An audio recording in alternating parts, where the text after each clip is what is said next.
সকাল থেকে এক প্রকার ঘর আর বাইরে নিয়ে ব্যস্ত ছিলাম। ছেলের একবার রং খেলা হয়ে গেছে, পিচকারি ভেঙে দেওয়ার জন্য খুব দুঃখ।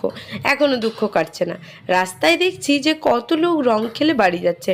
মনটা করছে কখন পৌঁছবো ওখানে। এসেই দেখলাম বিশাল আয়োজন।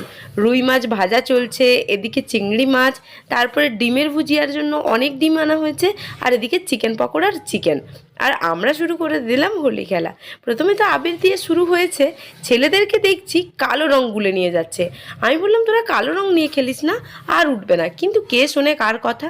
এদিকে দেখছি দাদাও এই পাশে রং মাখানো শুরু করে দিয়েছে অর্ণবদাকে। পুরো লাল রঙে একদম ভূত করে দিয়েছে। এরপর দেবুকে, আর এক এক করে আমরা সবাই মাখলাম। সবার ক্লিক নেই তাই দেখাতে পারলাম না।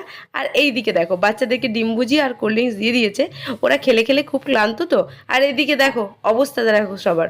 সবাই মেখেছি, আমরা সবাই রং মেখেছি, প্রচুর রং মেখেছি আর খুব মজা করেছি।